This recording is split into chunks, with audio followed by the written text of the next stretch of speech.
I had no idea that there were people in this world, the volume and frequency of men in this world, taking a picture of their penis and just sending it to women. I had no idea how it's happening every hour of every day all over the world. They didn't ask for the picture. They don't want the picture, and they can't unsee the picture, you know? But I found this out because it hit close to home. Because you ladies do a thing as well, where you'll go out, maybe it's by yourself or maybe it's with your friends. You'll go out and you'll meet a guy and you don't really like him. You know what I mean? Like maybe there's no connection, there's no chemistry. You guys just aren't clicking. I don't know what it is, but you don't really like him. So at the end of the night, he asks you for your number. And you give him your number, but you give him one number off. You give him one number wrong, okay? Maybe it's the first number, maybe it's the last number. It's just not your number. I know that because I've been that number.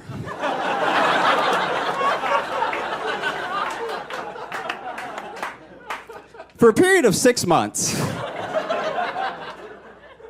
there was some random woman out in the world giving strange men my number. And for a period of 6 months, I was receiving penises in my phone. It was terrible. I'd wake up in the morning, thank the Lord for a new day. And then I'd do what we all do. I'd roll over and I'd check my phone. See what's going on in the world. See who's thinking about me.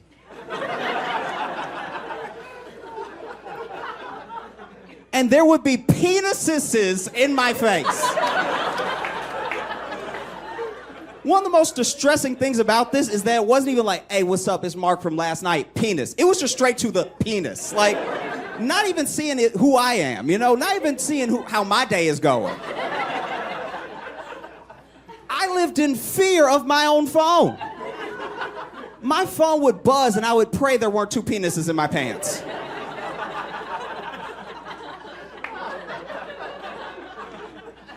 It was so many that honestly I had to figure out what the plural for penises was. And I decided on penises. But I think I've got to stop. I think I got to stop.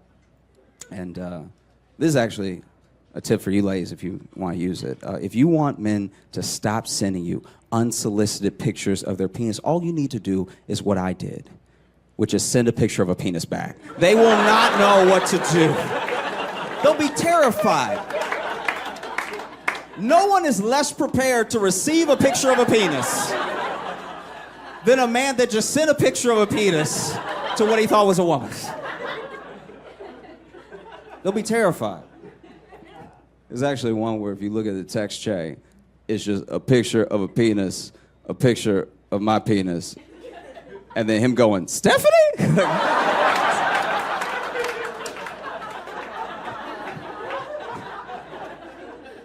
Hey, thanks so much for watching. Please like and subscribe, hit the notification bell, and tell a friend. That would be a huge help if you tell people about it.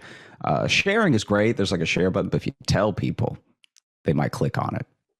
Give it up for Josh Johnson!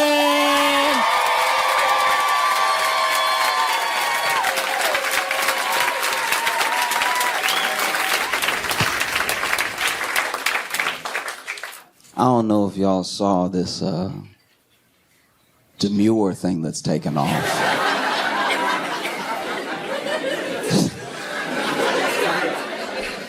Why are y'all groaning? Oh my God. In case you don't know what it is, in case you haven't been alive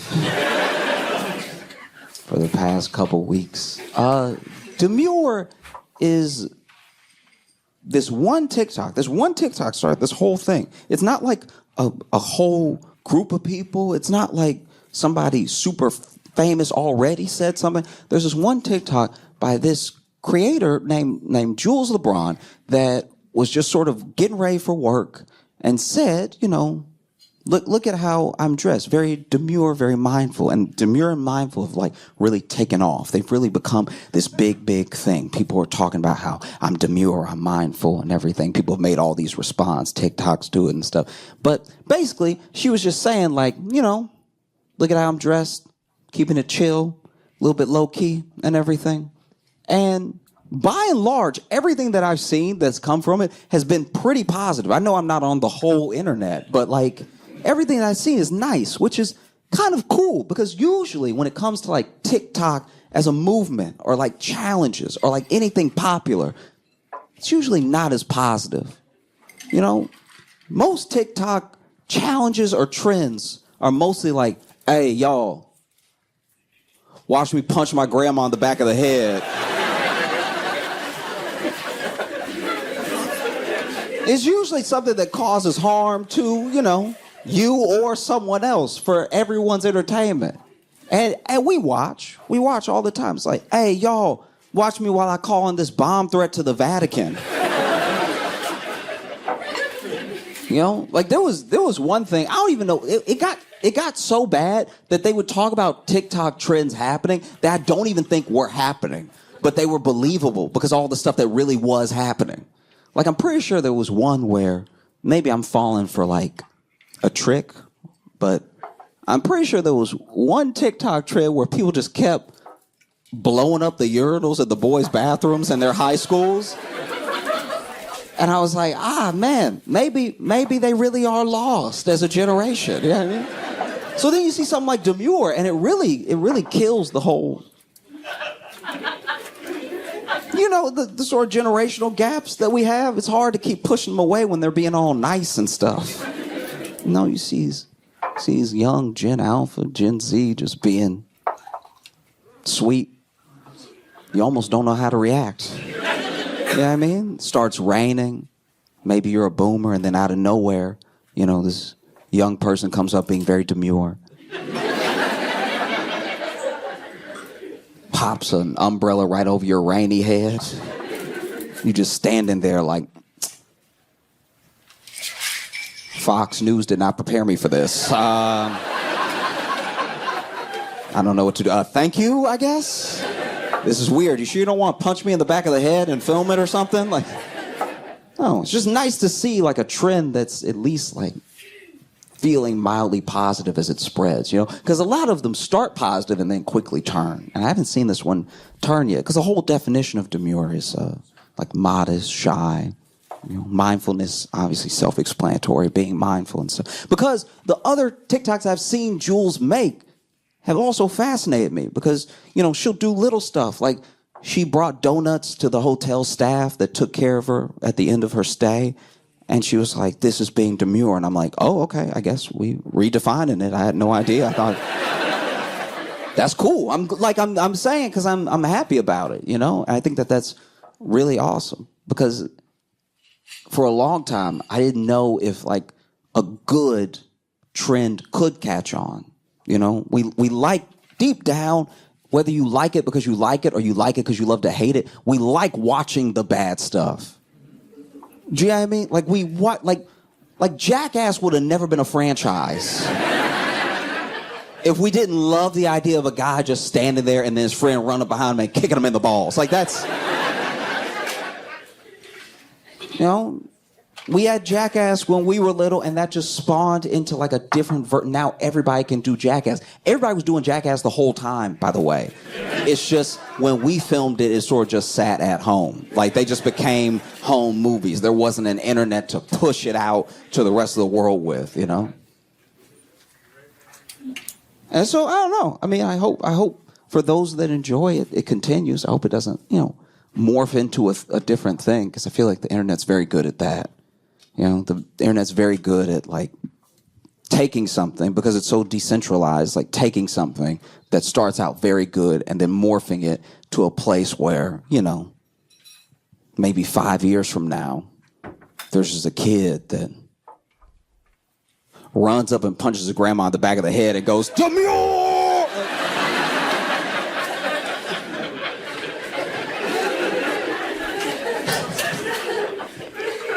Nah, but I hope it doesn't happen. I took an improv class when I lived in Chicago with a kid who was Buddhist, right?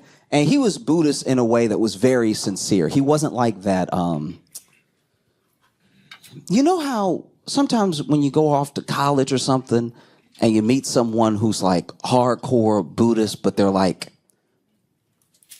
a white dude with dreads that's always trying to bang, you know what I mean? It's like, I'm like, no, I don't know if you following really. I think that you just wear the beads. I think you're disingenuous. You're just trying to use it to lower some walls, you know what I mean?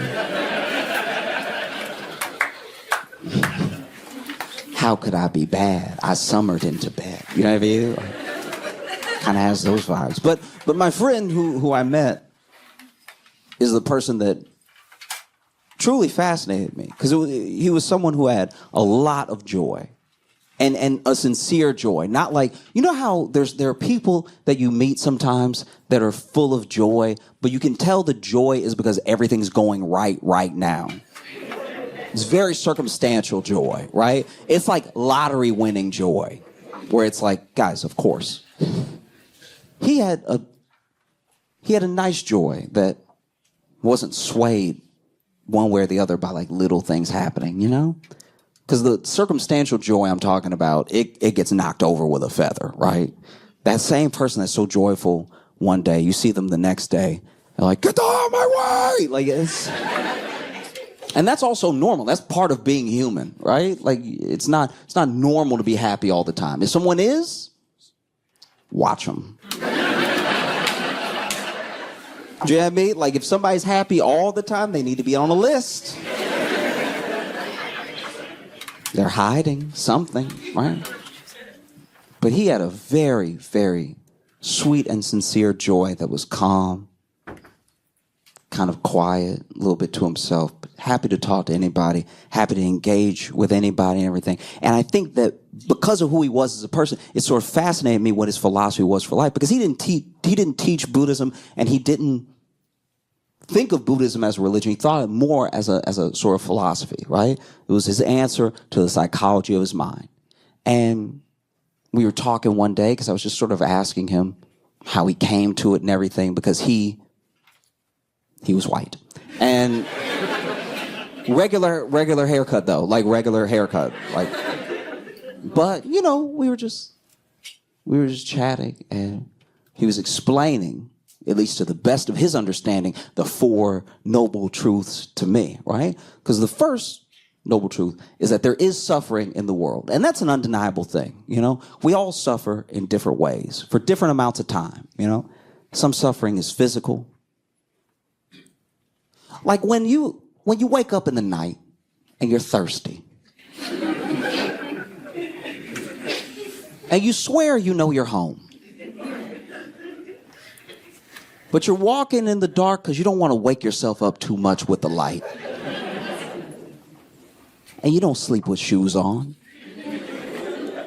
So your feet, your toes are at their most vulnerable. You get up and you're walking around, and in the kitchen, you get a little bit of that fridge light. You almost squint a little bit. That's too much. You grab your water, you pour it in your glass, take some sips, and now you got to make your way back. Halfway tired, in the dark, right? And as you're walking, maybe you're a parent. And maybe even though you know this home like the back of your hand, you don't know that there's a Lego waiting. There's a Lego waiting to be stepped on, right? There's a skateboard near some steps waiting to take you out. To put you on your ass, right? Or maybe you don't have kids. Maybe you're a bachelor. Maybe you're just living on your own as a single person, but you make your way back. And for some reason, tonight, there's just a little bit of extra width to that bed frame. And so you get close to the bed and you get ready to hop in, and then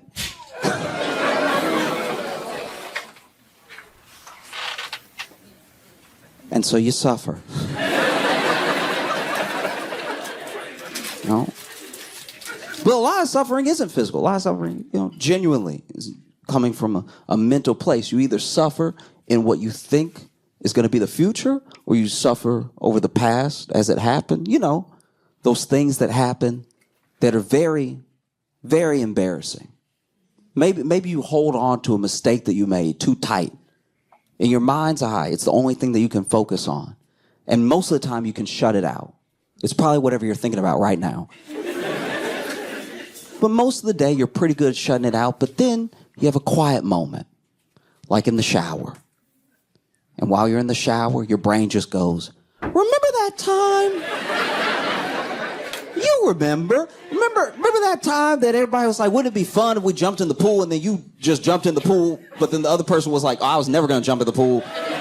So then you were just out here in the pool by yourself, and you can't swim. So then you were hoping that everybody jumping in would just mean that everyone floated a little bit higher or something. And so now you're like fighting to get to the top of the water, and then people, you can hear them be like, is he drowning? Like that. It was like a question, because you flailing so hard that everyone's like, is he drowning? And then you're like, what? These are supposed to be my friends. Why aren't they jumping in the water and help me? Do we not want to jump in the water so bad? We just want to talk about jumping in the water, that no one's going to come save me right now. And so you're flailing, and then finally you just hear somebody at the party, one of your friends say, yo, stand up.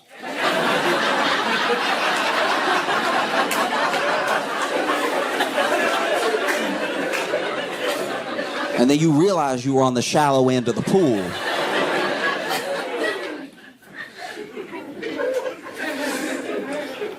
So there's a suffering. And then, there's a suffering for the things that you think are going to happen in the future, right? Things that haven't even happened yet. Usually, it's us, because of our imagination. We're one of the only, look, this is us saying it, but as far as scientists know, we are one of the only species that has real imagination in that way. So we're some of the only things on planet Earth suffering in that particular way, right? Most things are living in the moment, right? But we're the only ones putting things onto the future that haven't even happened yet. Like, let's say you're in a relationship. And you love this person, but y'all fight from time to time. And you fight, but you love each other, and maybe it's been a long time. You've been together for a long time, so you know them. You know them deeply. You know them in a fundamental way where no one else knows them, right? So then sometimes when something happens, you can tell we're probably going to have a fight. We're probably going to have a fight because I know them, and I know what happened, and I know how they react to things. I know how I react to things, so we're probably going to have an argument, right? So then maybe you're driving home, maybe you're taking the train, maybe you're on the bus, but wherever you are, because you know there's about to be a fight, you decide to have the first fight. The first fight is in your head because you're practicing, right? Like, the first fight is you just sort of shadow boxing, right? You do it too. That's not my fault, right? Like, you just...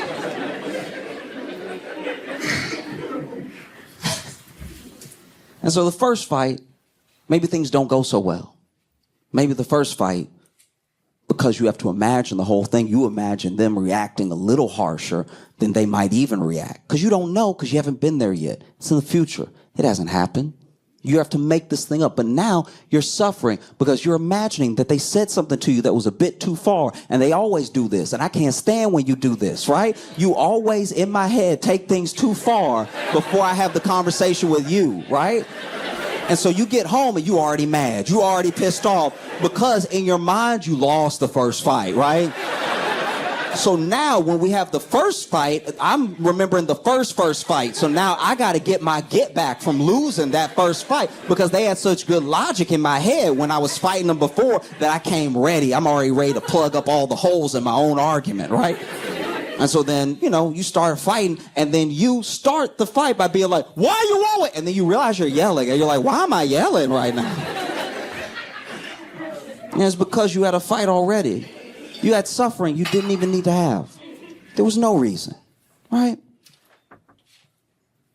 And then there's the second noble truth. The second noble truth is that there is a cause to the suffering. People, we don't just have to suffer endlessly for no reason, right?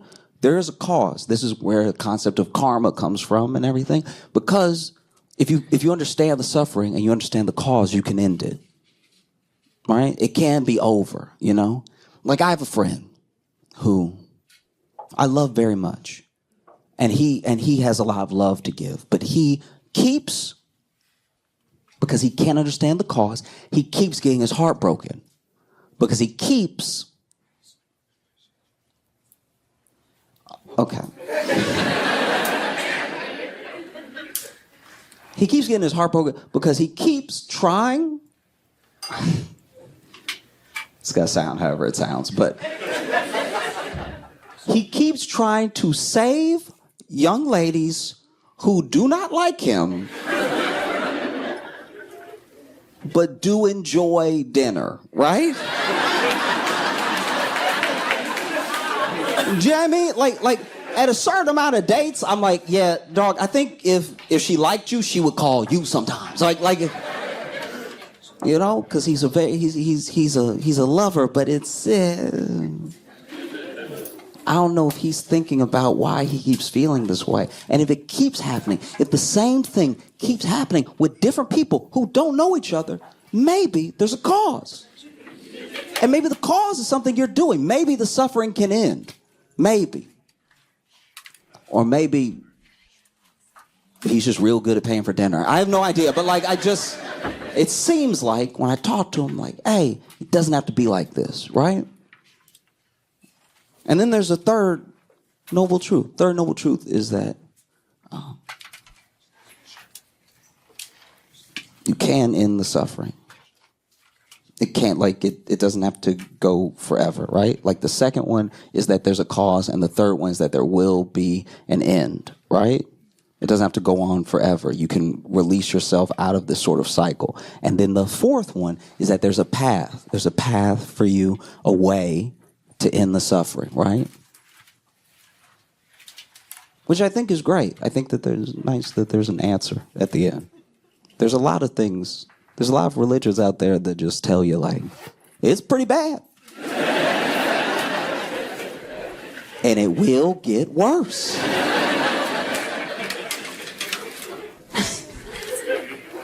You know? There are some Buddhist monks, right? There's some Buddhist monks in Thailand. And they're in a specific region, so I don't want you to think this is all of the Buddhist monks. But these particular Buddhist monks in this particular region of Thailand keep getting into trouble for not being very good monks. Because when you think of a monk, it's unfair, but you think of a monk the same way you think of a nun. You think of someone who has dedicated their entire life, their finances, their physical self, their spiritual well-being to the cause of whatever religion or philosophy that they've taken up, right? And that doesn't make them perfect, you know? But it does make them seem like someone who is going to be holy or be grounded, you know, whatever the thing is, right? And these monks are pretty rock and roll. These monks are going ham, okay? These monks are having such wild scandals. Like there was one temple, right, where all the monks in that temple got busted by the police for doing meth, right? And it's hard to conceptualize a methy monk, right? Because you usually think of them as calm and still, but you can't be on meth. You know, I've never seen someone do meth and then calm down, right? That's not part of it, you know? I can only imagine what that one monk who did the meth first must have told the others. You know, does a little meth and it's like, y'all, if we do this, we ain't got to do all that sitting. Like this is about to hit, okay? You know? There was another scandal where there were some monks who basically, I say got in trouble, I think they got arrested for stealing millions of dollars in donations from people who were basically donating to, I guess, the monastery, but just generally, the same way you donate to like any church or anything like that. And that one baffled me because I thought one of the whole principles of Buddhism was like, guys, I don't need anything. Like, it's me trying to better myself, trying to get better, trying to get to the next level and everything. So to give the monks millions of dollars is asking for trouble. Like, you know what I mean? To give the monks a rapper level of money and then not expect them to live that rapper lifestyle feels like an unnecessary temptation, okay? You know, like, I'm pretty low key, but if you gave me around $8 million, I might go a little wild for a day or two. You know what I mean? And it's tough. It's tough when you're a monk and then you try balling out because you in the same clothes. Do you know what I mean? Like, when you roll up to a strip club, everybody know you're not supposed to be there.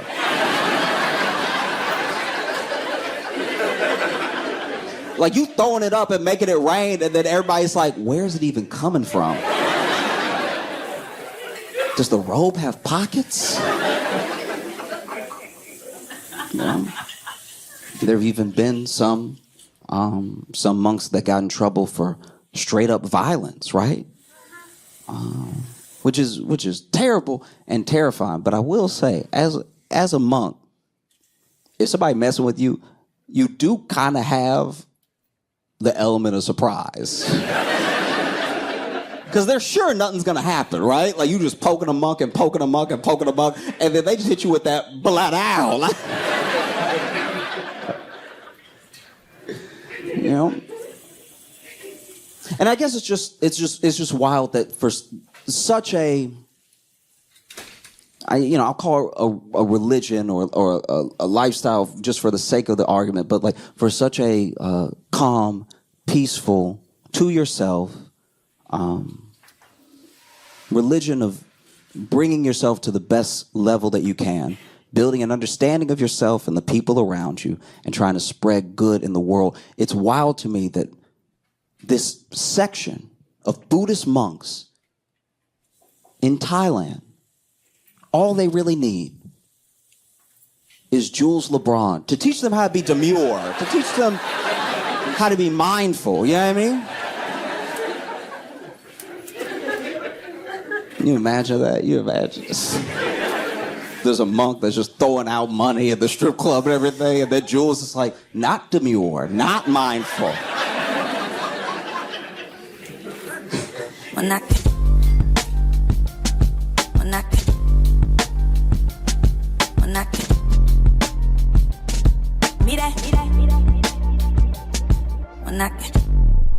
I've only been in Grand Rapids for I guess you could say a day and a half, and I get it. I do get it. Like, I understand. Y'all can stop now. I understand. You don't have to be nice to me anymore. Y'all come in aggressive. Y'all are like truly like an opposite New York. Y'all come in real hot with how nice you are. Like, it's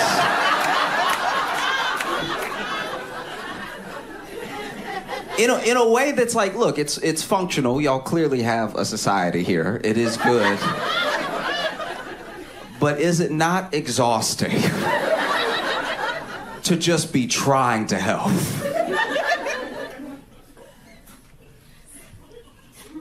My shoe was untied. Okay, my shoe, I was walking and my shoe was untied. I was getting to the light as I was walking, and a guy was like, oh, your shoe is untied. But he pointed so low that I couldn't tell if he thought I didn't know where my shoe was or if he was about to tie it for me. Because my man, he's like, your shoe is untied. I was like, oh.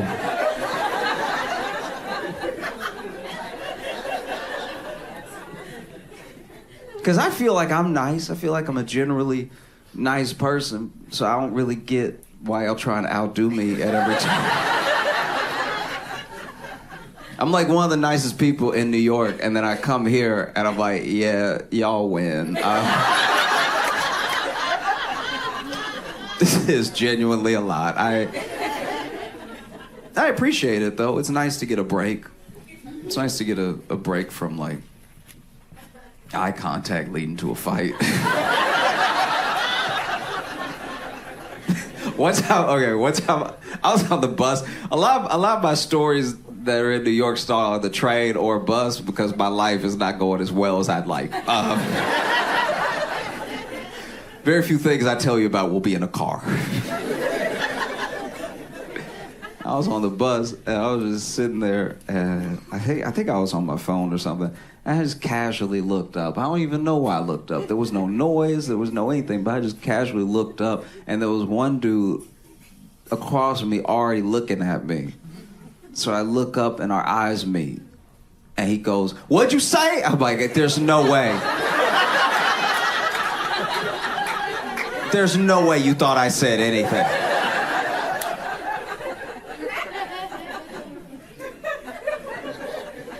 It's just a lot, you know.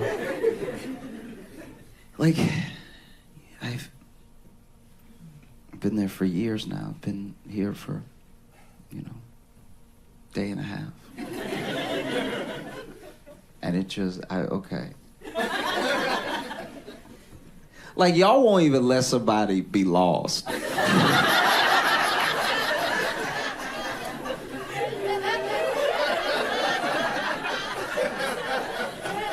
That's too helpful. Gotta let people make their own mistakes. Because admittedly, I was lost. But I wasn't lost in like a cartoonish way. I wasn't lost like a 20 silent film. You know what I mean? I wasn't like...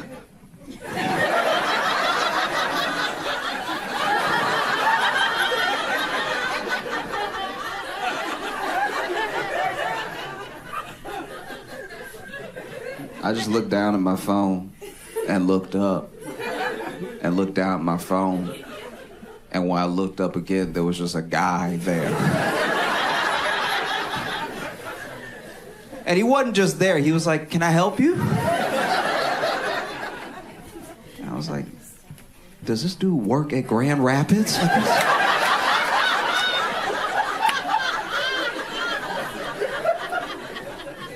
It felt like y'all just hire a bunch of Walmart greeters to be outside.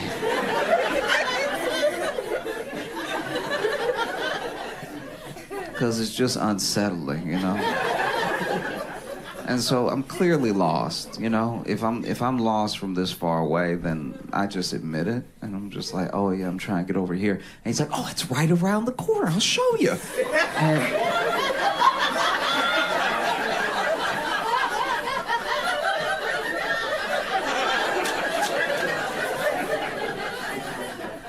And then he walked with me. To which I was like, does he need to go there too? What's the plan here? Then we get there, it's across the street, and he points to it. And when he pointed to it, I looked over, and I was like, "Oh yeah, well thanks man, thanks so much." And I turned around and he was gone. And that's honestly the most upsetting part of the story. Because now I'm like, did I imagine him?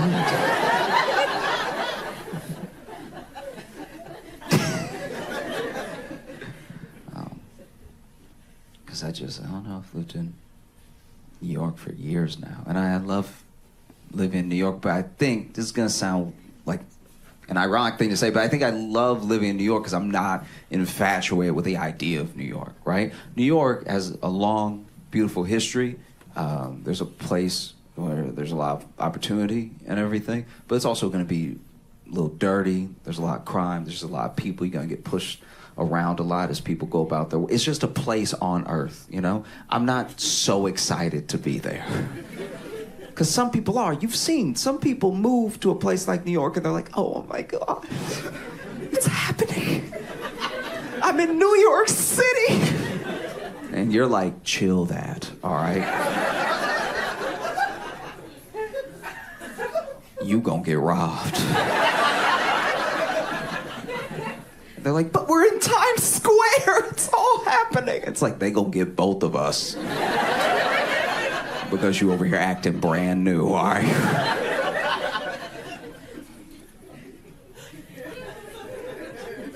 I almost got robbed. My first month living in New York, I almost got robbed. I was walking home after work, and I had not had a good day, you know? And this guy walked up and just punched me in the nose. It turns out that's all it takes. I'm not much of a fighter. If you punch me in the nose, I will sit down. It's almost immediate. It's a reflex, really, because this man punched me in the nose and I sat down on a fence immediately. And I don't know if I said it out loud or I just thought in my head, but when he punched me, I was like, I need a minute.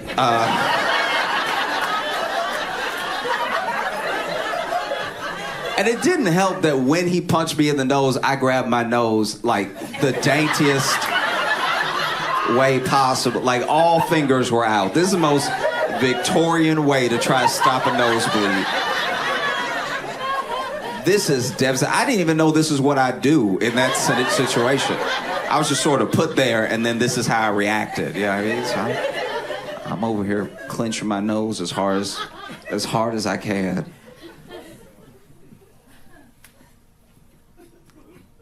Like, I wonder what it was like from his perspective.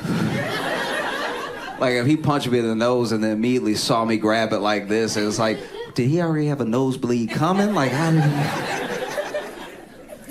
But this dude punched me in the nose. I sat down, and out of nowhere, this dude, huge dude, ran up and pushed this dude out of the way. And he pushed him so hard, he pushed him down, right?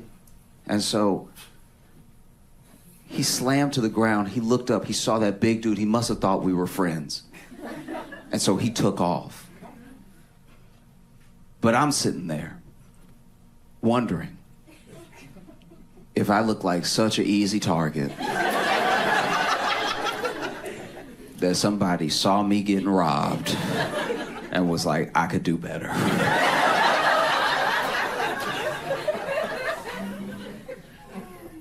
Yeah.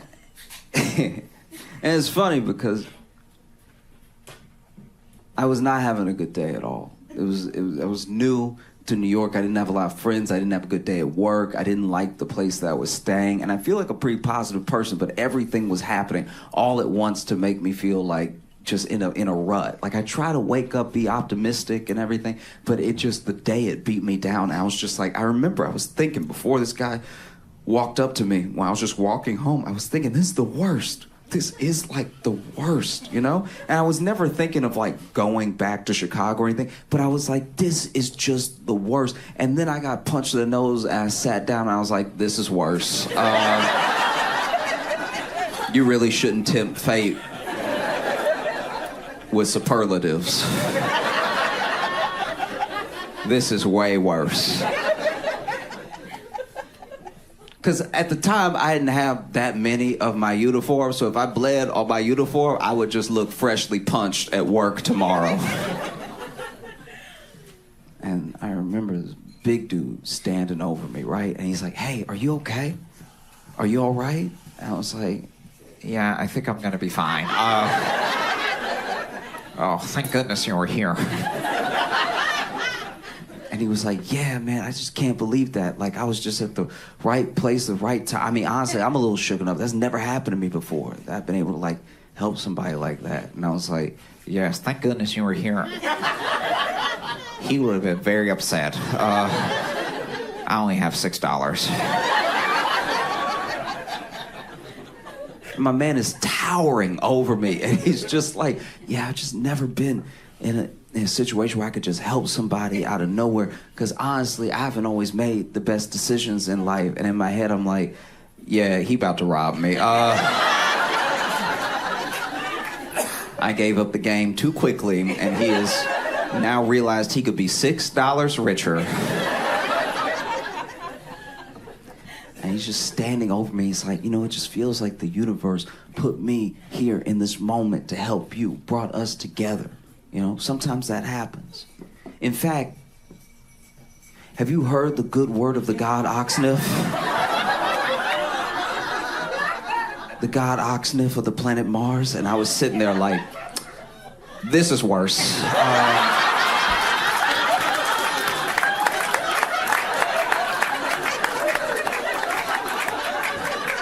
Oh, no, this is way worse. And I just sat there for 10 minutes listening to this man's cult speech. It's like, if you could please just rob me.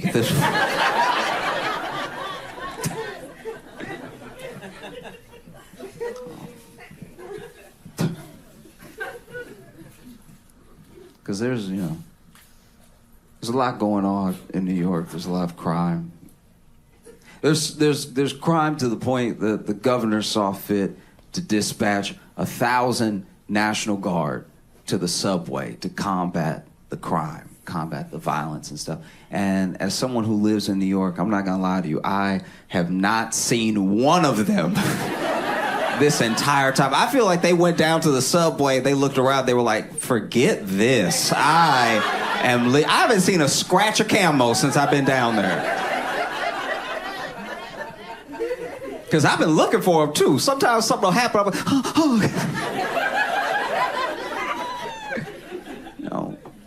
Because, New York, we have a lot of crime, but we also got weird crime.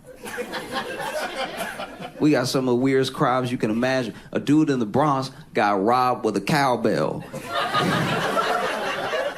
And I know you're thinking how, but look, it's metal, it hurts. And especially as a cowbell literally ringing while you getting hit, you must think like, where are these cows? You get your bell rung in the back of the head by a cowbell, you're like, where is it? Am I getting stumped out by cows right now? There was one dude that got a bunch of assault charges because he was...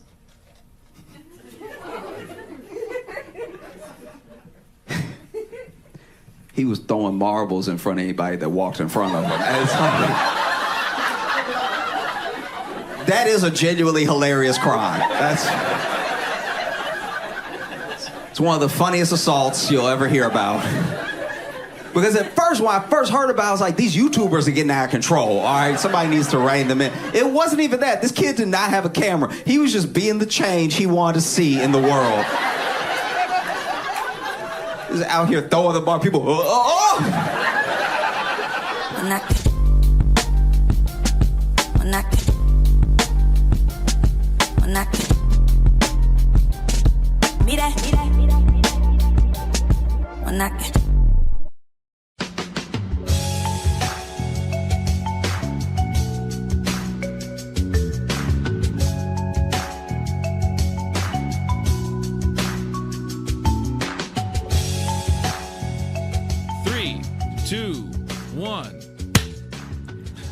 First time you've counted along, it threw me off.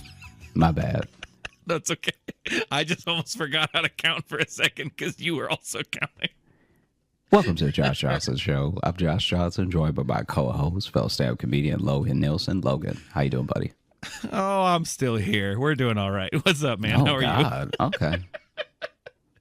No, I was just telling you about it. Every little tech thing I had to do today was just me being like, oh no, it's broke. Oh, it's just not plugged in. Okay. So it's like, I know it's not the machine's problem. It's a lot of just my mental state, I guess. I'm just tired. And then right before we started recording to sync up, I count to 3 and we clap. And then you did it at the same time, which made me forget how to count. So doing great. I'm doing good. How are you? I'm all right. Yeah. Do you ever have that though, where you ask somebody something, you ask somebody how their day is going, and they really level with you immediately, where they're just God, like, yes. oh yeah, she left. Yeah, I mean, like,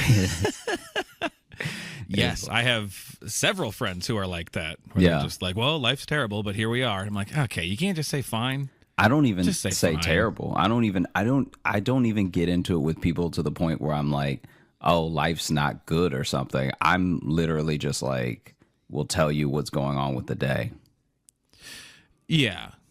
And I don't mind that so much, but yeah, I do. I know people who will just drop like their entire mental illness on you in that one moment. And it's like, come on, man. At least give me half.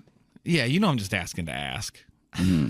Yeah. At least, but no. Give me half. That's your mistake though. Because I will tell you right now, if there's someone who as nice as I am and as open as I am, as much as I talk to people who sometimes don't want to be talked to, if Right. I see someone where I get the vibe immediately that they are actually a monster, I steer clear. There have been few instances where you've even seen me and I'm like, I cannot engage Yeah. with this person. This person is the worst. And now this is because this is another one of those situations where you're sounding like me. So what are your tip offs to when it's like, oh, this is a monster, I gotta get out of here? What are those I guess signifiers to you? Okay. Did I ever tell you about when my friend was trying out for that Broadway show? I don't know. Okay, so This sounds familiar. I'm not going to say his name just in case he doesn't like the story. Rodney. Even though he didn't do anything in the story, he was just a witness. But basically, my friend was in line for an open call for a Broadway show, right? And so open call means it's going to be a long line. We talked about this, didn't we? I thought we did. I think we did. I think we did talk about this. Okay, yeah. that's the type of person I would steer clear from. Because what did you do exactly? Give the short version. Okay, But- so 'cause the he was short just like- version is- he wanted to talk about everything, right? Huh? Oh, that's never mind. I remembered the story because it was him just being like his whole career, right? His Yeah. whole journey. Yeah. Yeah. Should I just give a brief overview? Because now, in case someone's never listened to the That's show true. before, now we sound crazy. That's true. Now we are monsters in a line, Okay. forcing people to hear our half stories. That's a fair point. And I did that. I'll take the blame for that one. So basically, to make a long story short, especially if you've heard before, my friend was in an open call, and then there was someone that was behind him in line, and they just kept doing this thing that people do when they want you to talk to them, where they were like, "Yep, who, yep, yep," and then he just didn't want to engage because those people that do that are like, they haven't built up the skills to just talk to you, so they're Right. trying to talk to you without talking to you. So that they lose nothing Yeah. if you ignore them, but they gain something if you pay attention to them. Well, it's because they want to talk at you. They're not interested in having a conversation with you. That's the main difference. They want you to go, "What's up, dude?" And then you can go blah. And by the way, I'm not saying anyone who has an outburst, because life is life. We're going to have outbursts. I'm not talking about anyone who's ever had an outburst. I'm saying someone who specifically fields the room for like, yep, and then just tries to make eye contact with somebody to see if they'll, you know what I mean? Yeah. So anyway, he keeps going, yep. Finally, my friend, because he's in an hours long line. And so finally he turns around. He's like, "Oh, what's going on?" And the next thing the guy says is, "Yep, I had to suck a lot of dicks to get where I am today." Yeah, that's right. And my friend was like, "Wow. Whoa." Yeah. Also, I didn't suck any, and I'm literally in line in front of you. You know? I think I'd just be like, "Name all the dicks." Right now. Because what's a lot? Yeah. Yeah, I want to know. But that type of person is someone who I avoid. And then someone who's also, okay, one time when I worked at Trader Joe's, this is so wild, because I also avoid people who are openly angry in a way that is, it's one thing if I watch something happen to them and they're angry, right? So like if I watch someone Right. get kicked out of a place or something and they're angry about it, I know why you're angry, I think. So now if you happen to look at me or engage with me, I can talk to you, right? Right, yeah. When I have no idea what you're upset about and I don't know you, I also steer clear. Because one time, Yeah. back when I was working, You're a potential threat to my day now. yeah, because I was working at Trader Joe's, right? Yeah. And this is the Trader Joe's in New York. So I'd been in New York for like maybe 3 months. So I just moved here, right? This guy is in the fresh produce area, but I call it the fruit aisle just to like keep it clear, right? Right. So he was pulling one of the plastic bags that you pull when you want to put a bunch of apples in it or just a bunch of the loose fruits together. He was pulling one of those, and the little seam that's supposed to catch the clip to break, it must have missed, so he pulled way too much, right? Okay. This is where We've all things, been there. This Very, is where, very common thing. Yeah, this is where things go off the rails. So then, because like Everything I've said up till now, normal. yeah, like you've said, this happens to everybody, right? Happens to everybody. It's very common. This dude pulls. Happened to me the other day. The rest of his arm comes down from him pulling, and he loses his mind. Okay. Ooh. This He dude just got fired. Yeah. This Like dude, something happened before the store. it was to the point where I was wondering if he worked at Trader Joe's and then got fired the day before, and I just never met him. That's how mad he got. So he pulls it, right? Yeah. As he's pulling, his arm goes down the rest of the way. So now he's got like 9 bags that he's pulled. Okay. And And he's like, I don't want this many lemons. and then he drops the end one and then just tries again and then pulls another bunch instead of just breaking the one that he had in his hand. But Yeah, now how is that the solution? I have no idea, but you don't think clearly when you're angry because he's visibly angry now, right? Yes. Yeah. And so then he pulls again, and now there's like at least 20 bags that have been pulled out of this roll, and there's bags that are like there's bags that are like on the floor now, all still connected, like a whole roll of toilet paper unrolled, right? And so it's just these green bags. And so now instead of trying to pull again or break any of them, he just punches an orange. Okay? This dude punches an orange. And Well. I think that once you break the seal on your personal level of anger, you're I just thought you were going to say on an orange. no. Yeah, when you break the seal on an orange, all hell breaks loose. There's no turning back. Once you break the seal on, just your level of anger, I think Yeah. a lot of people that's where you find out who someone is, because I think a lot of people either decide, hey, this is where I should check myself, or I'm too far gone and I'm just gonna hit the gas. Yeah. In a fight, in an argument, there's a level, there's a ceiling that people have. And once you go past that, that's who you find out who's like quote unquote crazy, who you find out is like a fighter, who you find out is Right. a crier, like all that stuff. Because Yeah. that's the moment where you realize you're angry and you either start to see red or you start to calm down, right? The emotion takes over and you're in like a free fall now. Exactly. Yeah. And so this dude punches the orange, and I think for him, clearly punching oranges is cracking the ceiling. Cause then this dude still with the green bag string in his hand, the strip of green bags, just keeps punching oranges, right? And so then he starts screaming. He's like, oh, like, and it's not a scream that's like to get attention. It's a guttural low scream, right? Like he's essentially just being like, oh, you know what I mean? Yeah. Punching- The noise of a mental breakdown. Yeah. That's what it is. punching orange juice going, right? Like this dude is getting orange juice all over his face. And I've never been so scared of orange juice because he had just enough of it on his face to look like blood. Like Right. like you knew if he had been punching a person, his face would just be covered, right? Yeah. And then I want a glass of fresh punched orange juice, please. so he must have punched like 8 oranges, right? And they're layered on the on these like little cabinets because the display is wooden. So it's not like he's punching a stack of oranges like you'd see at Walmart that are tilted.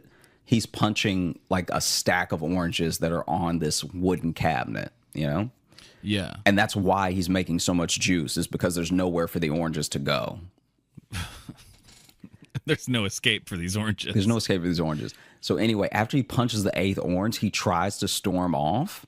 And as he's like turning around, in his punching, he's just got the bags wrapped around his arm.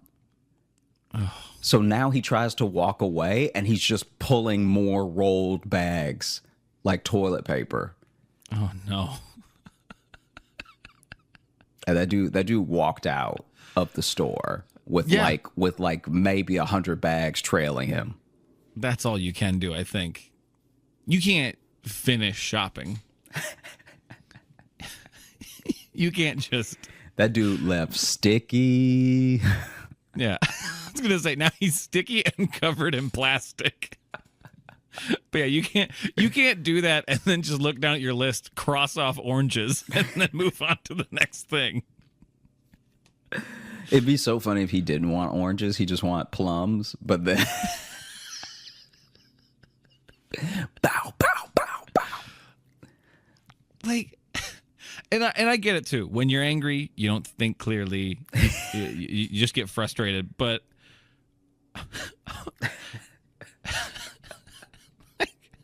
just tear the bags, dude. Like, just at any point, tear the bags. Even if you got a couple, and I know you don't need a couple, but don't just keep pulling. Where's he thinking like, oh, this is just one really long bag? Like, what did he think was happening? I would have loved to have a conversation with him or be in his head because I mean, be in his head. You don't want to talk to him. because well, no, just later in life, like today. This was years ago, so I think I could talk about. I think maybe he's over it by now, right? Yeah. And I'd love to like because you know how Or he's still serving time for it.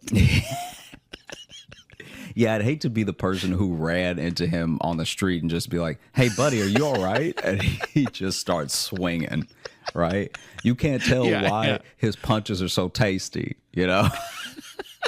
Why are your fists so sweet? Yeah, this dude assault is delicious. He'd have beat the hell out of you, and you're like, "What was a little hint of Florida?" Such citrusy violence.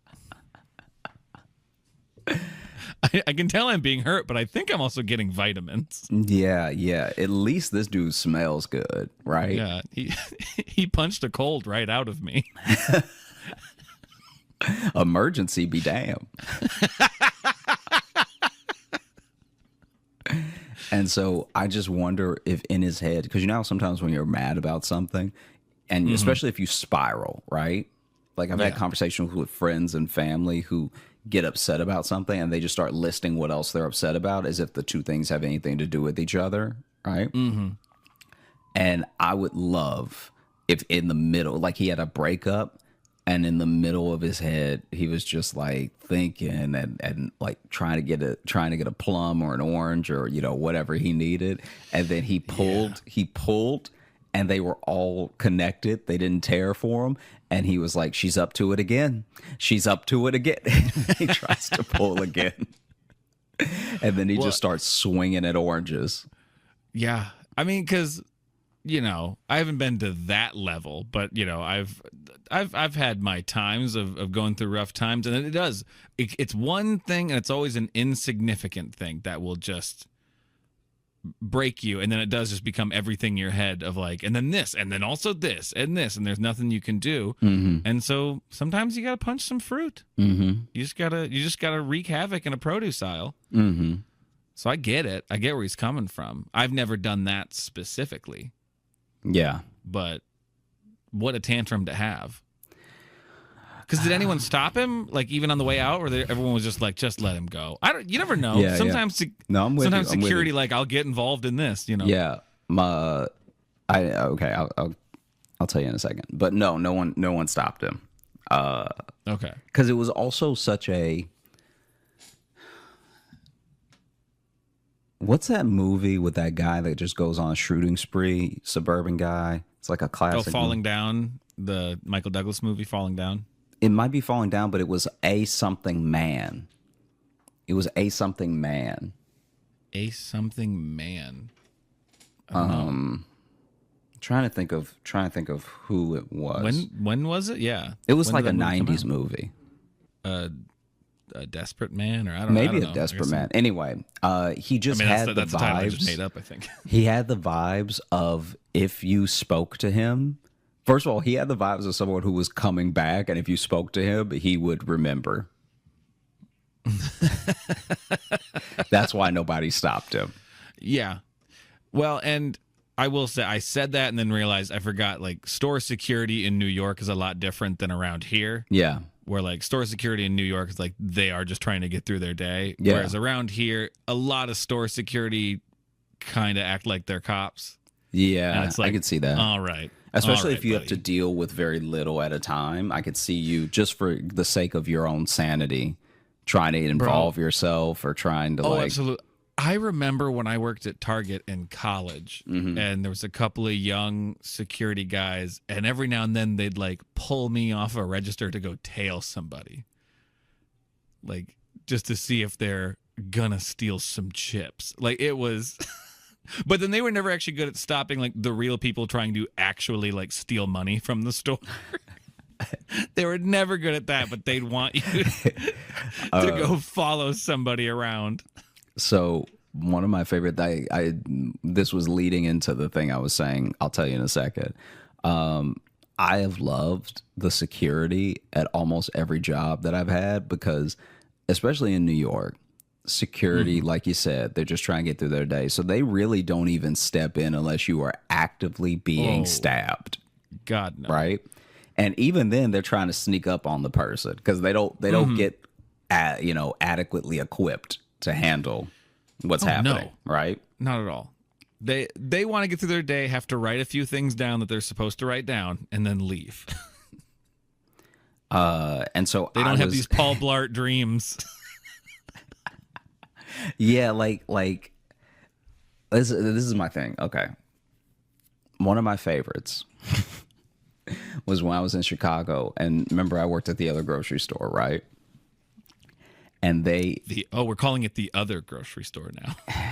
I feel like if I name one per episode, it's not as bad. Oh, you just don't like saying them both?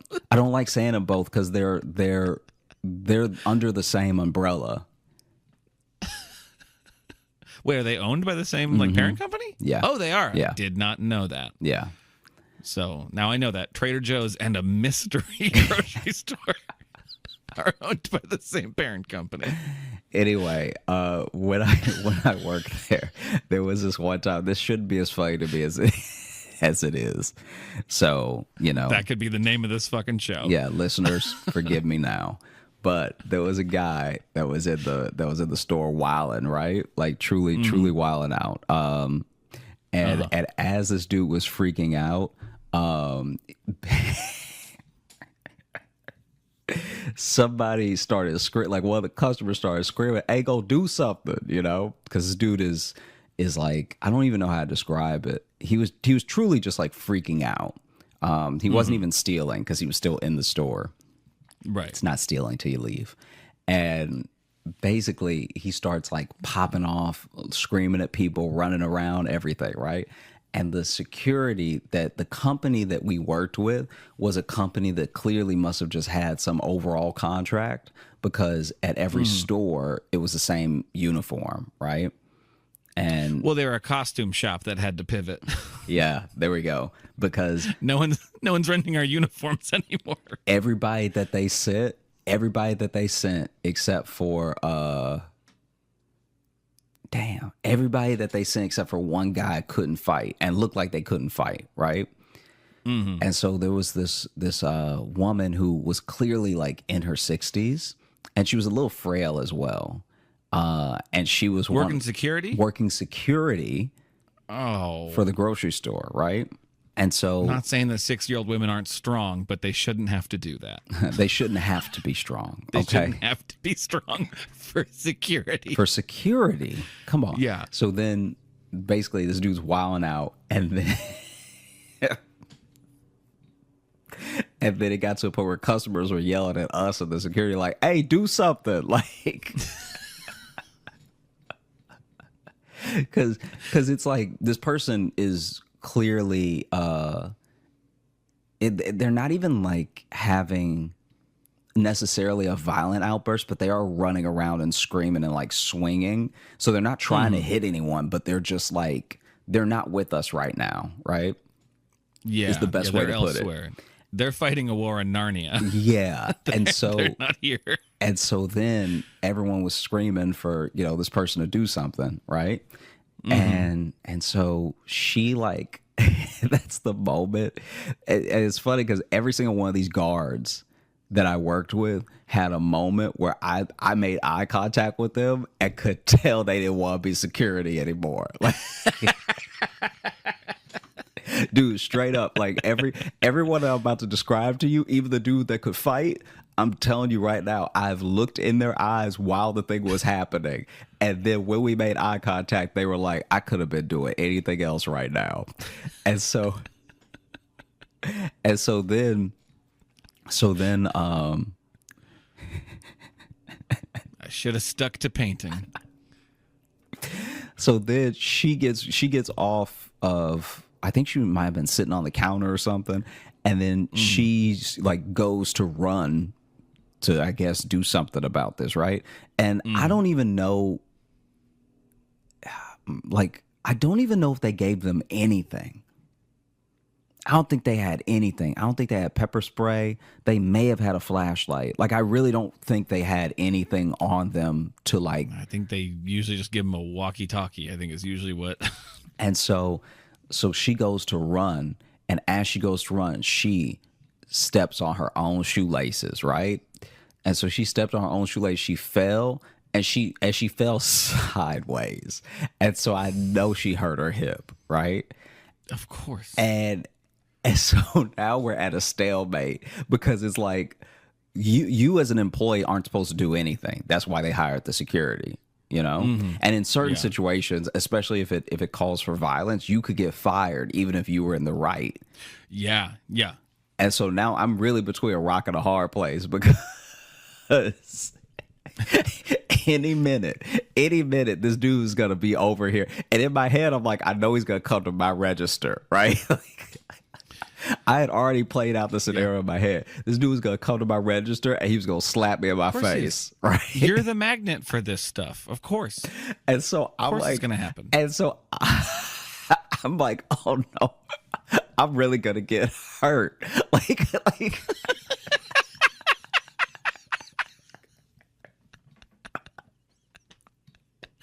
Like, bro, I was really sitting there like, man, this is gonna he probably gonna rear back too. Like, yeah, that is pretty demeaning to be sitting behind a cash register just thinking I'm about to get my ass kicked. And the worst part is I knew this dude was too he was too out of it to actually rob me. You know what I mean? Like, right, yeah. Like I'm rigging people up as well because people are running to the register, clearly just trying to get out as fast as they can. So I'm rigging people up fast. Like, I was already a fast cashier. Yeah. But I'm going extra fast. Like, I'm not even sure if everything's scanned. I'm just sliding stuff over. And so, because also in my head, I was like, if we can get everybody out of the store, this problem might solve itself. I don't know why I thought that, but I just thought okay, this person is clearly lashing out around a bunch of people, but if there's not a bunch of people, maybe he'll calm down or something, right? Yeah. So I'm bringing people up as fast as I can. And then there's even once again, like I said, shouldn't be as funny to me as it is, but she's still on the ground. So no one's actually helped her up yet. And then there's a guy who walks in, just a regular customer, walks in, sees her on the ground, sees us ringing people up as fast as we can.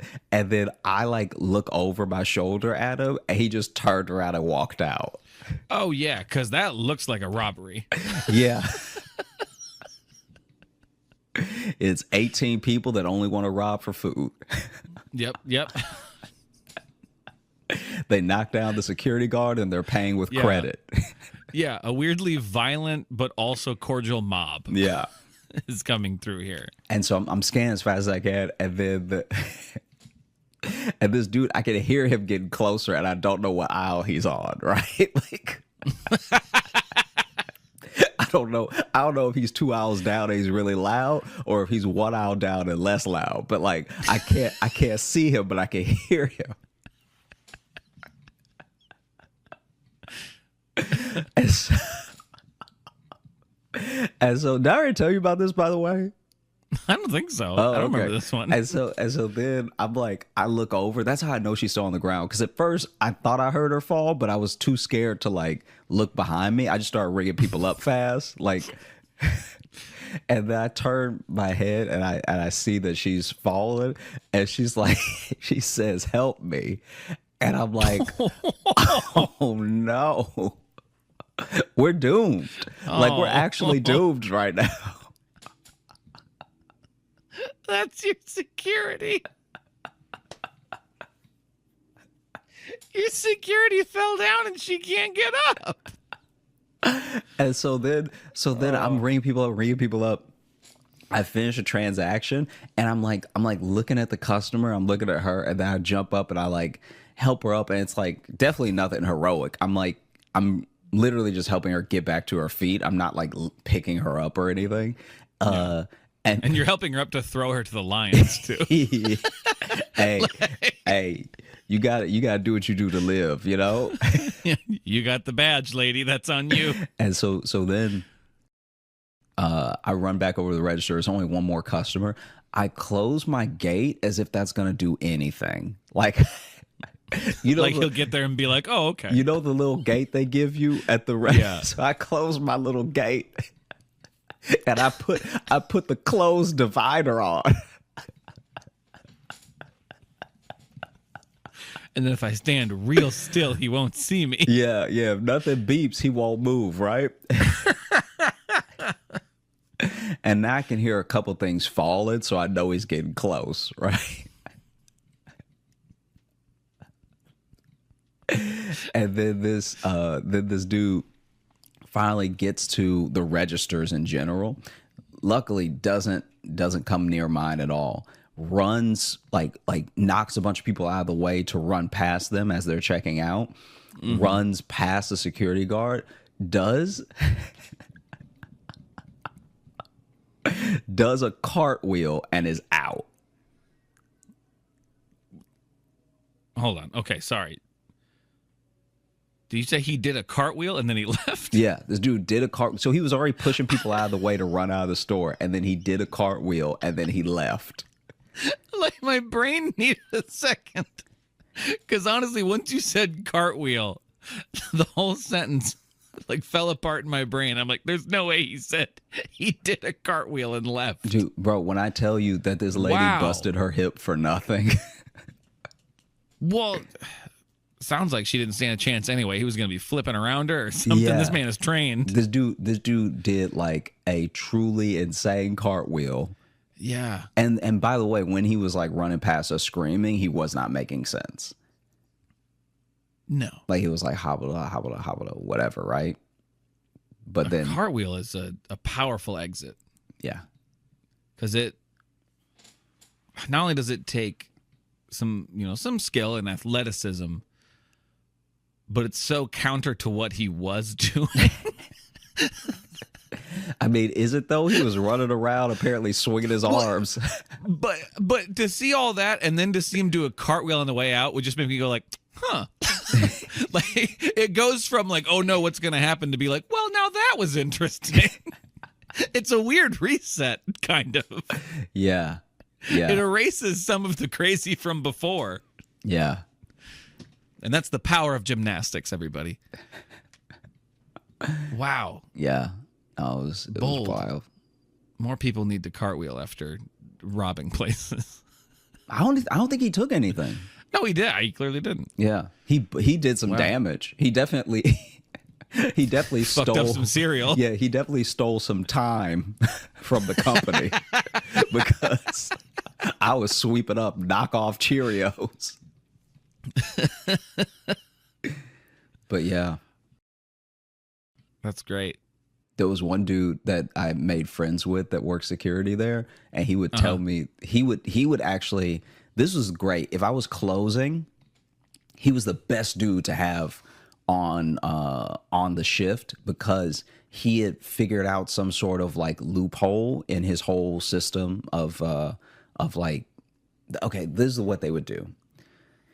He had a whole system of like how he was effectively doing security. Okay. Mm-hmm. and he found so many loopholes in his own company manual because the dude was smart. And he was like, you can't have it said something specific in their manual because they were talking about headphones and earbuds. They were like, you can't have both ears covered, you can't sit, you have to stand, you have to like all this stuff, right? And this dude found a hack around all of it. That dude would have a Bluetooth on because it only covered one ear. Right, that's what I was thinking. That's the hack for that one. So he'd listen to a Bluetooth, or he'd take phone calls and stuff like that. And one time I asked him if he was going to get in trouble for taking phone calls during his shift, and he was like, "No, because then the people like I guess we don't notice because we're in the store working, and you can be in, I think they call them vestibules, but basically there were the sliding doors before you enter a place, and then the sliding doors when you enter, right? Yeah." So he would sometimes hang out in the middle. The store foyer. Yeah, like the sort of store foyer. The stoyer. Oh God. Okay. So then I was happy with that one, but all right. So then I like stoyer. And so basically he would hang out there. So then we never saw him on his Bluetooth. And he was like, if the people walking in see me on, they just think I'm crazy, which would be even more incentive for them to not pull anything, right? Because he would always like he would always stand with his Bluetooth side covered. And so he's like, hey, if I'm having a spirited debate with one of my friends and I look a little crazy, that's better for me, you know? People are going to want me less. Yeah. And this dude was so funny. And he would tell me the stories of like working at, you know, that security job, because they would get assignments for which stores they were going to and all that stuff. And this dude was telling me about other security guards who had quit. And he told me that he was like splitting time between our store and another store. And so he had made friends with some of the security that also worked that store. And one day this dude Steven, right? He had made friends with Steven. Steven had been working there for more than a week, okay? I was about to be Steven Wright. I love that guy. Wow. Just having fun podcasting with my friend. I don't know why he gets so upset with me for just having a good time with my buddy Josh. But so basically, he had made friends with Steven. And then he came in one day and was like, man, I haven't seen Steven in a while. And they were like, oh, yeah, he quit.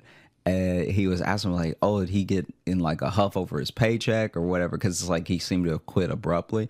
And then he said that his boss was telling him that Steve was working a store and mid-robbery, he quit.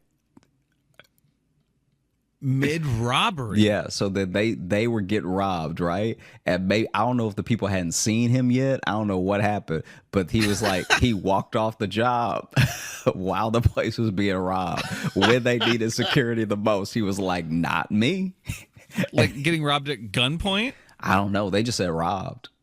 Oh, God, Isn't that wild? That dude, in the middle of a robbery, he was like, I don't have to be security. Like, I could do something else with my life. This ain't a real badge. Hey, I'm just a dude in a sweater. All right. Yeah. Wow. Look, if you shoot me, you be shooting a customer. Okay. But honestly, in that situation, I think that's the best time to quit. Yeah. Yeah. Because what are you going to do? Y'all didn't give me a gun. You didn't give me a gun. I just needed a job, and you needed someone to be here saying their security. Most of the training you tell us is to not actually get involved, but to just call the police. Yeah. Yeah. Robbery's the perfect time to say, oh, okay. There's really nothing for me to do here. Yeah. And so that dude quit. My concern with quitting mid-robbery is that people are going to think I was in on it.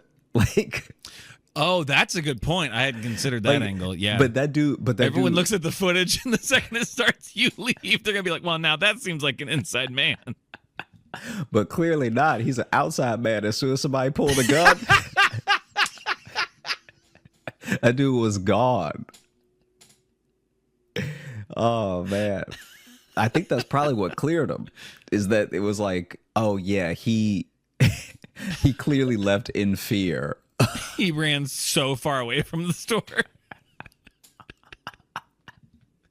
Yeah, you catch him on another security camera a mile away, just breathing heavy, holding his back because he heard it. Yeah, the footage in the store is him turning around and being startled and going, oh, and then running out. And they're like, yeah, he didn't help. Oh, man. And then there was one dude who was kind of like the guys you're describing, where he started working there and he was hella gung-ho. And my buddy that I worked with, the security guard I worked with that was telling me all these stories, was like, this dude, he told me this when the dude started. He was like, this dude gonna get himself shot. No, that's the energy those guys have. Like, oh, you're going to stick your nose into something you just shouldn't. And so then this dude was running, right? Was running after a guy, but still in the store. So he hadn't chased him out of the store, right? Yeah. And the guy was trying to put stuff in his jacket and then run. And so he ran at that dude and they collided and they both got hurt.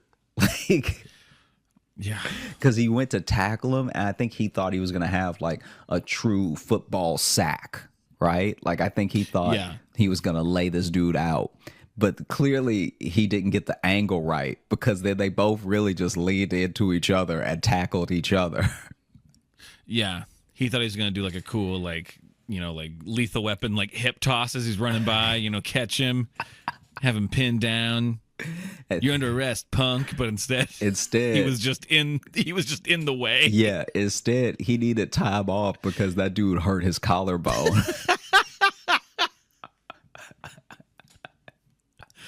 Man, you hope that at least get you a raise or a bonus for getting hurt.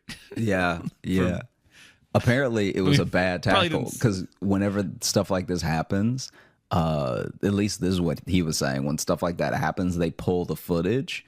And so he's like, I love when something happens at somebody else's shift, because it's just me. It's like me watching a version of Cops, right? Oh, yeah. And yeah, so he said, pass that around at the holiday party. In the tackle, as they were coming at each other, you can tell the angle is gonna be bad, because the security guard was going to, like, you know how in wrestling and all that stuff is like you're trying to break their center of gravity and everything? Yeah. But that dude was already leaning forward. So he's going to try to grab thighs or a knee that he doesn't need to grab, because the dude's already leaning forward, because he's not paying attention and he's running so fast he's leaning forward as he's running, right? Yeah. And so then that guy goes, like, as he's going in, you can see the point of contact where he went from trying to tackle somebody to somebody who was actively getting knocked out. Like, yep. Because they came in at an angle on each other and they both never got up. Like, well, then he stopped the robbery. He stopped the robbery and there's just Skittles everywhere. Because it wasn't like the dude was running out with a fistful of cash. He had, like, he was grabbing a bunch of candy and then trying to run. And this dude, bow. Oh, that's all it was, too, was just candy and sprinting out the door? Yeah. Oh, yeah. You don't got to tackle anybody for that. Yeah. Just mark the footage. Call the cops. Don't break your clavicle for some fucking Rolos. This dude got floored. That's great. Yeah, I've never seen like a full on security altercation like that, because all the ones I've seen are usually either like the buzzer goes off and security walks up, they're like, nah, you're good, or something's going down and security does not want to be a part of it. There was one where this is like, all right, we may have to cut this. This may actually not be funny, but But apparently there was one that was. It ends in 7 deaths. There was one where he said this guy rolled up to the store that his friend was working, and just walked up to his friend and was like, "Hey, do you remember me?" And then just immediately start whooping his ass, right? So there's no backstory, there's no context, anything.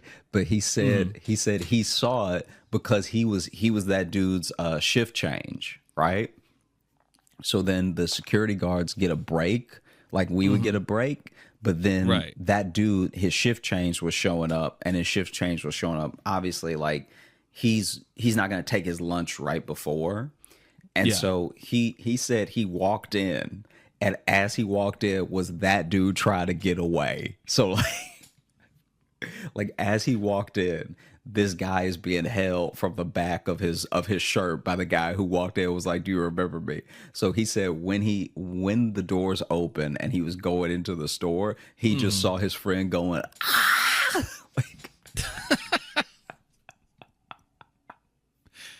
And the friend was a security guard too? The friend was a security guard too. Oh, yeah, Yeah. that make it hard to go back to that store when you just see the security guards getting dragged back in the store to get beat up. Yeah. More. That dude walked that's not into a the safe store, place. walked up to the security guard and was like, "Do you remember me?" And then just started swinging. Imagine walking up to a grocery store, and as you're getting like right up to the front doors, they open and a security guard falls out and it goes, "No!" It gets dragged back in. Imagine you going to a grocery store and knowing you don't want any apples, you don't want any oranges, you don't want any frozen foods. The only thing on your shopping list is revenge. You roll up in the store, you're like, somebody gonna get it today. I know his shift. I know when he gets off. Because that's the other thing, too. That's the other thing that went into the planning. That person knew when he got off. Yeah. So he knew if I don't catch him in the store, I'm going to catch him coming out the store. Wow. And I know this isn't the case because we've covered that. These are different stores. I do like to then think of all of this happening in one just incredibly violent Trader Joe's. Just you walk in and there's people fighting, security guards on the ground. There's a guy just punching oranges. No, I don't even think we had a security guard at the Trader Joe's that I went to. Well, clearly not. No one was protecting those oranges. Yeah. No. There was a security their at the Trader Joe's in New York. I don't think the Chicago one had one. Yeah, I don't think I've ever seen security Yeah. at Trader Joe's. But the other grocery store had shifts of security. The other grocery store, which will remain nameless for confusing reasons. It is weird We that I'm have not. people name check it in emails to us. Yeah. I've mentioned it in other episodes. But yeah, there's I just like something this. about both of them makes me feel like I'm divulging That's fair. too much. Because I've technically said I won't share company secrets for 2 companies now. And all I've done on this podcast is talk about my experience at both. Well, is that company secrets? I mean, that's technically the public, I'd say. I don't know. I don't know what they'll be upset about. So A SWAT team in Hawaiian shirts is going to burst into your apartment. You're giving away company secrets. oh man.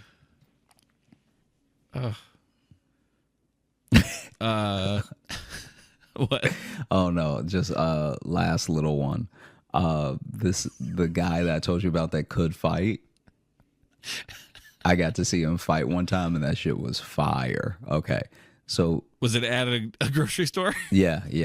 Okay, awesome. So then I was gonna be in either way, but even funnier. there was a guy that charged at him. I don't know if he had anything like on him, but this dude charged at him and he just stuck his foot up and 300 this is Sparta that guy.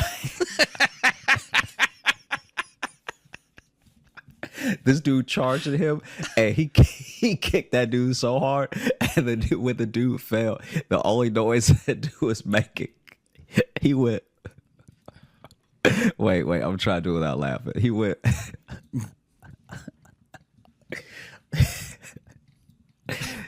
He went.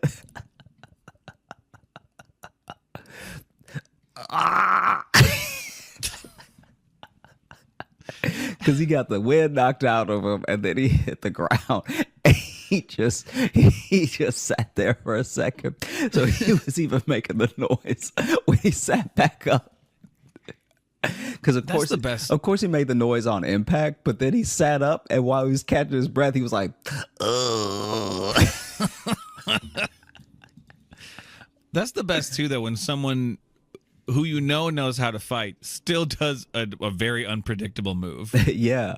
Because he didn't try to go for that. He didn't even try to stop him. He literally was like, "You could have some foot." Yeah. When I tell you that it wasn't even a kick, he stopped him like the ground was actually a wall. Like he stopped that dude like his foot was supposed to go there.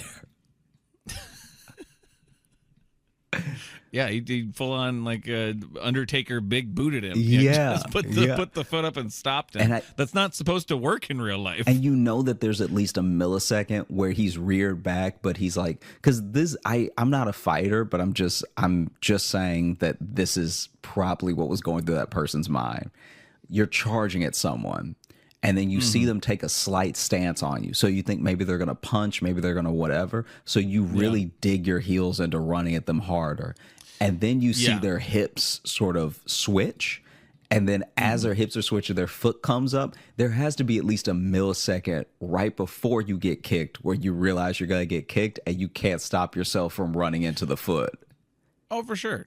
I out in the world, you're rarely expecting kick to the chest to be move one. Yeah. You know, you're not expecting that. And yeah, momentum wise, you just have to knowingly get kicked at a point. It was wild. That's great. I loved it. I was like, man. No, that'd be the shit. Are you kidding me? I was smiling. I was like, that made my whole day. I remember somebody being rude after that, and I was just like, hey, don't make me call my boy. Like, you just saw a random dude get kicked in the chest. I don't know if this is where you want to be giving lip. I'm all fired and ready to this is Sparta everyone in here. Yeah, 100%. Well, hey, man, you want to open up the mailbag? Yeah. So, are you ready for the latest update to the foot fetish date scenario? Yes, please.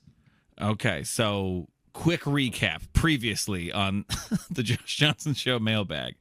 But we've had two updates from Anna, who went on a date with someone who was so in defeat that he tried to slink down out of his chair to take her shoe off, and then I believe smelled the shoe. And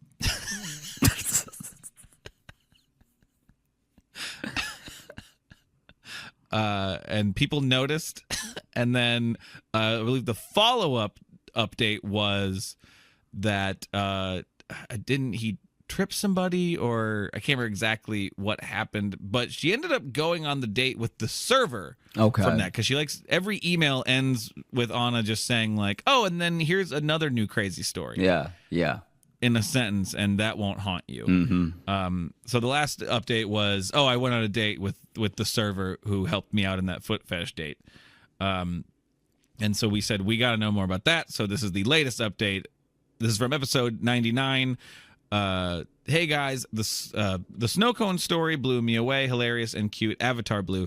The positive way you guys are interacting with each other is so nice. Well, thank you. That's just nice. You guys seem to be getting along. Okay. So the story kind of splits up into two parallel long events. One part evolves the gentleman. Yes, he was not just going away. And the second part is regarding the server. So we're getting a follow-up on the foot fetishist and the server. In this email, I will tell you the story of the date with the server. The server and I went on a first date a week later. So I love this too. I think they're already teasing a different story Yeah. up top. Yeah. I'm telling you this one. Just know there's another tangent. The server and I went on a first date a week later, and we ended up having a few more until we actually addressed, quote, the elephant. Now, I'm assuming this is about the foot guy. Yeah, the elephant in the shoe. Hey, see, look who's getting into puns now. Come on. You had one earlier, Yeah. you little rascal. But eventually we got to it. That's got to be, come on. You start with that. But that's someone who really likes you that doesn't want to mess it up by bringing up the most obvious thing too soon. I mean, it'd be great, though, if you were just like, so, your feet seem dope. That guy was all up in them.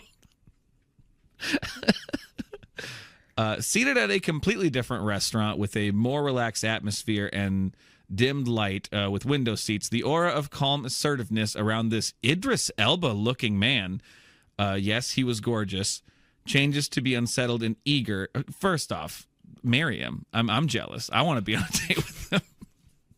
He's chivalrous and looks like Idris Elba. Yeah. And he says, you know you have to, right? I was glad the light was dim because I blushed. Not sure how to start. I just blurted out, well, how much did you see? He laughed and he told me the following. As the gentleman had been sliding to the floor to grab my feet, a lady in her 70s sitting fairly close had rushed out to get a server, telling them that that we had been, quote, sexing. Her words, not mine, and had to be taken care of. They're over there sexing. The server was curious about the sexing thing, though skeptical, but at a glance, he saw my disgusted face and the back of a gentleman as I kicked him in the forehead. That's right, she kicked him in the face. I forgot that. He grabbed our starters and quickly headed our way. Well, he brought the appetizers. That's good. He could tell by my facial expression, the gentleman on the floor with the shoe rubbing his forehead, that there was no, quote, sexing going on, and I was too uncomfortable with this man. He decided to let me go and delayed the gentleman by kind of punishing him by stepping on his hand.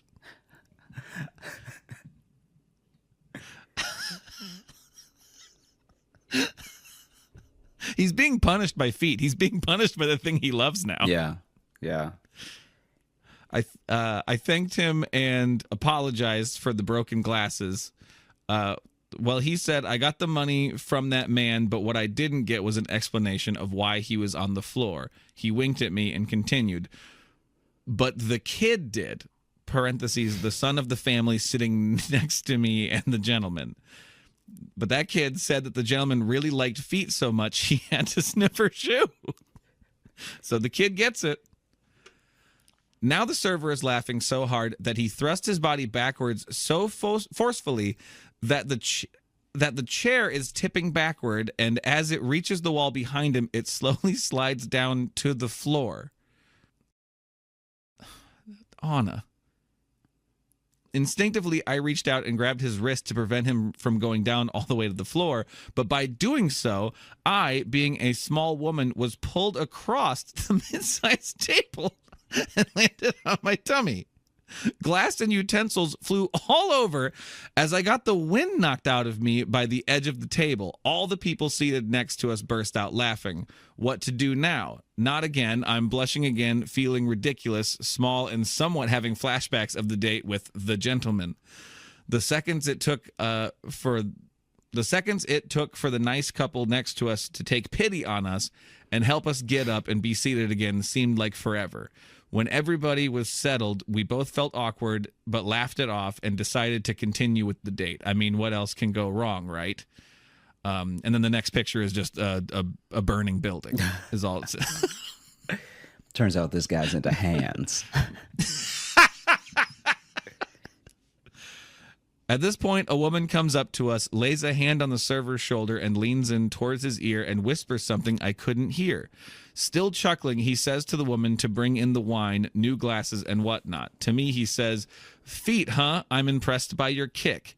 He pauses, scratches his cheek, continues, "Are you gray?" For a couple of seconds, I was confused. Gray as in dull and boring? It dawned on me, dropping my jaw. The server thought I was a BDSM domina, it says here. Wow. Okay. Is that a term? I don't know that term, gray. I don't know that term either, but I'm sure we'll learn more if we keep reading. So are you? I couldn't make out his facial expression at all. Was he serious? The woman comes back with the wine and stuff, pours some for the server first, and accidentally, quote, spills some on my dress after pouring into my glass and leaves pretending not to notice. What the hell is going on here? The woman pissed me off, but I was not going to let her ruin my date. If anyone would, it would be me. I gulped some wine and told the server the full story as I have to you. But the outcome was not as expected. He leans forward and says, "But you commanded me to call you." I'm totally dumbfounded, and as I was going to answer him, a loud pounding on the restaurant window interrupted me. Yeah, with his nose pressed against the window, there he was, the gentleman. "I found you," he yells, and heads for the entrance of the restaurant. What the actual fuck? Take care and stay cool. I'm starting to wonder if we're getting played a little bit by Anna. I'm wondering a little bit. That is so wild, though. If all that is true, and also, that's another fucking cliffhanger. Yeah. Which is what's making me wonder if we're getting played, because it seems a little too perfect. I mean, I guess, no, I can see how, though, if you know the full story, how you can piecemeal it out to be like, here's some of it, Yes. just enough of it. Right. No, I understand that. Yeah. But then to keep just... I feel like we would, like, this is my thing. If something went wrong with that guy, but then Anna went on a date with the other server, I'd be like, oh, wow, okay. But right now, we're still in a territory that I believe that all this Oh, happened. no, I do believe it, too. It is just like, it's starting to feel like a short story collection, like from an old magazine, you know? Hey, It's like yeah. each week there's a new segment of it. Yeah. You commanded me. But you commanded me. Wow. Wild. Wild. All I can say is thank you all so much for listening to the Josh Johnson Show.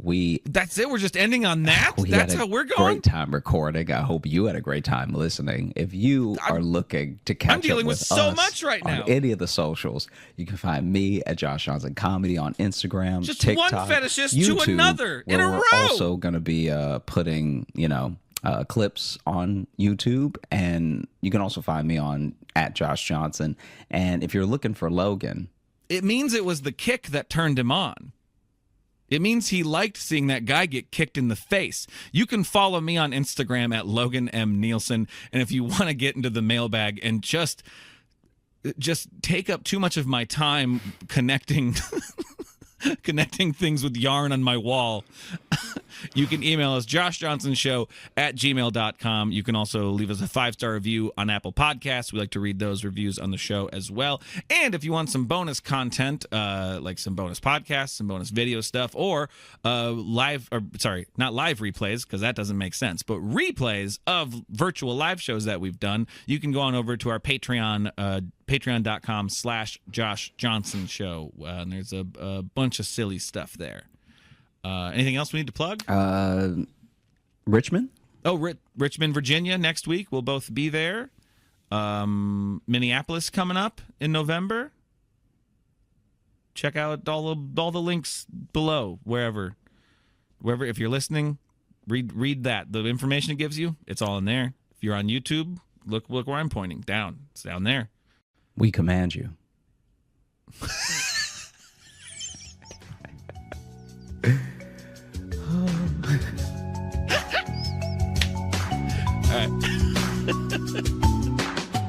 Hey, thanks so much for watching. Please like and subscribe. It really supports the channel. Hit the bell notification because apparently it's the only way YouTube will tell you that something happened. And just tell a friend. That's the biggest thing you could do. Just tell one person in your life that you like, maybe you don't like, that this video happened to you. We release the podcast every Thursday on all the podcast apps, so you should find us there and subscribe on those and comment and leave reviews and whatever on all of them. And also, if you want bonus stuff, you can join our Patreon, patreon.com/Josh Johnson Show. We have bonus podcasts and videos and stuff there, and we'd love to see you